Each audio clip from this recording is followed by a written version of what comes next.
evening, everyone.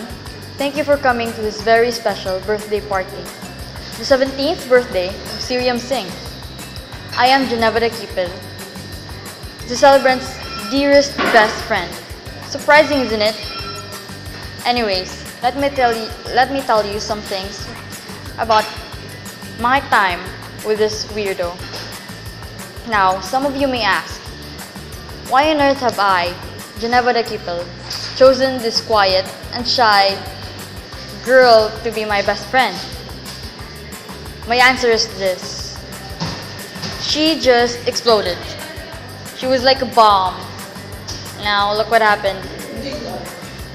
I bet if you ever do think like that, I bet you never even talked to her yet.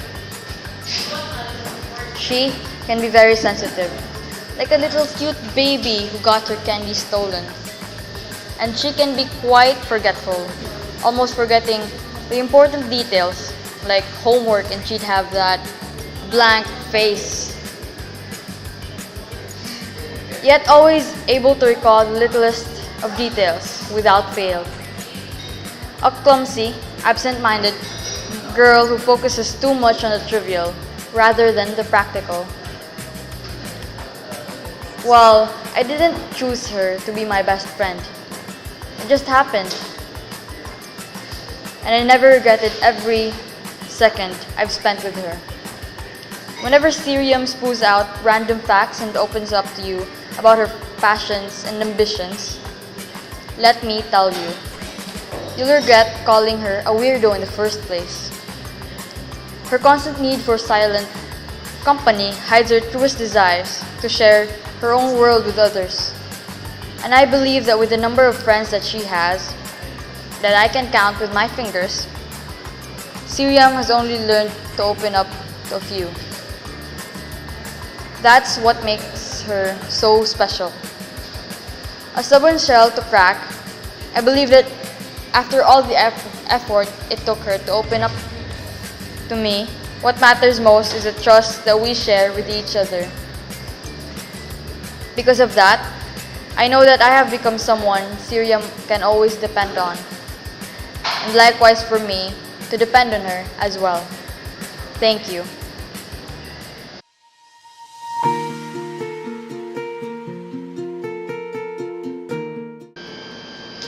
Good evening, everybody.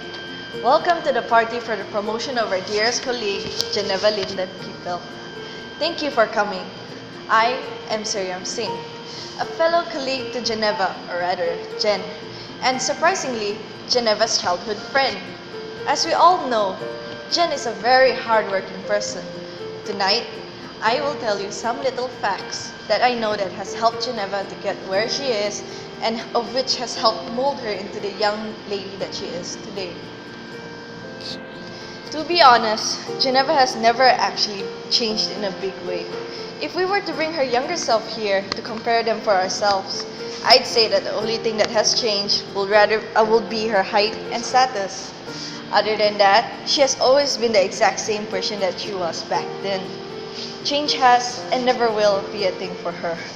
As always, she still sticks to her own beliefs, values, principles, and likewise, she has never faltered from them and has always stuck to them like paper to glue. It's quite annoying, honestly, especially when she scolds you for doing something she deems bad or when she begins to become the killjoy of the party, simply because she doesn't like how something is particularly being done. Despite this, she really cares for people. She prefers being serious at times, but the extra effort she puts in, especially when it comes to collaborative work, simply proves that her selflessness and honesty towards others and her work is genuine. Apparently, this also has a charismatic effect on others, so she's got some good leadership skills as well. On top of that, she has and always will be a genius, even if she can be a little lazy at times. But then again, don't we all have our little faults? But this company needs to work as a whole, and I believe that she is competent and ready for the big responsibility she will soon have to face. Jen, I have believed and always believe in you. We will always be at your side and ready to aid you whenever the burden seems too much for you to handle. I know you'll bring us and the company towards a greater and prosperous future. Congratulations. And now, let us toast to our new president.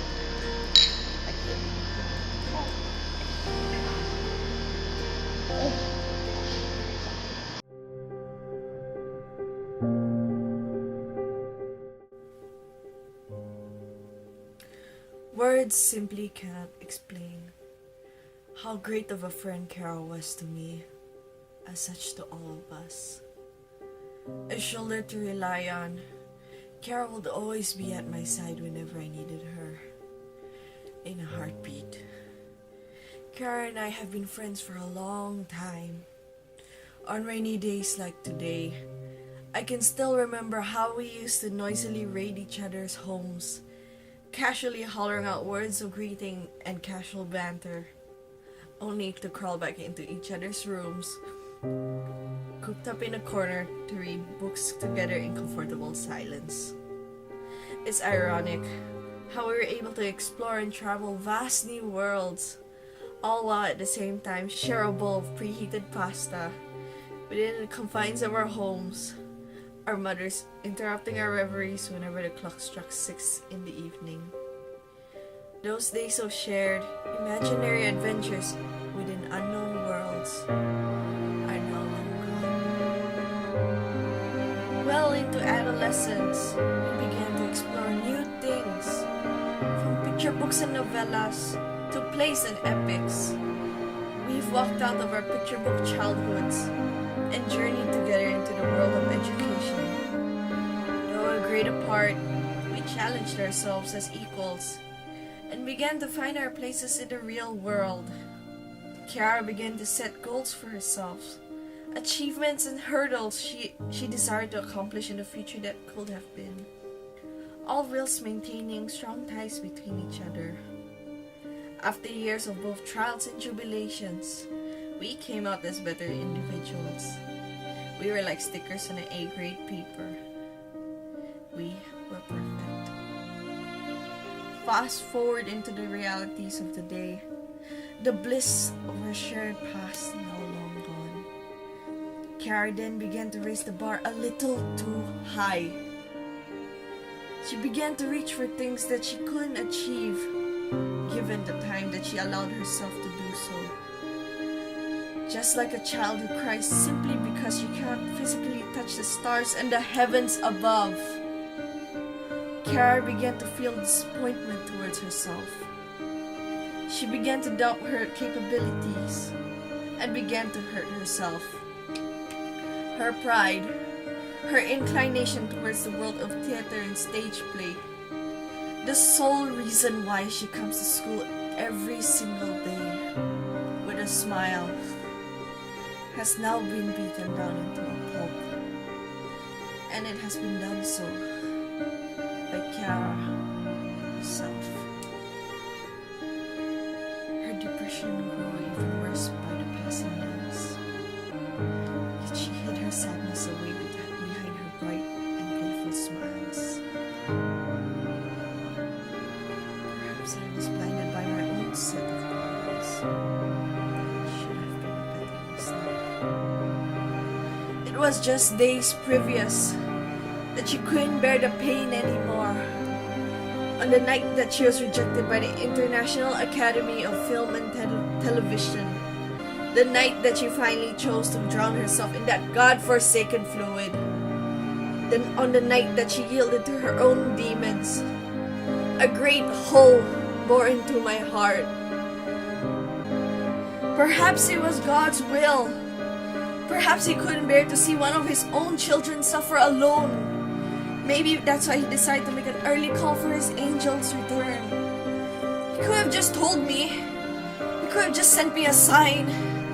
Something that could have made me realize her real state. Something that could have made me just run back into her house, her room, and under her covers, and to console her and read books together with her again. Maybe then I could have helped Kiara Maybe then she wouldn't have left us all. Though she may not be here with us in body, I believe that she'll always be with us in spirit. Be a guide to us, and a loving shoulder, or a helping hand whenever we should fall. Just like how she has always been.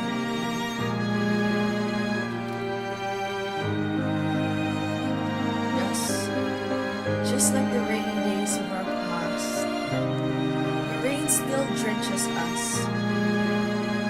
But this time, not only does it dampen our clothes and pulls in our shoes, but it has also drowned our hearts in sadness. Like us, the skies cry out for our dear friend. Farewell, Kiara. For though your body may not be here to comfort me tonight, the memories that we share together will forever remain in my heart until the day I see you again.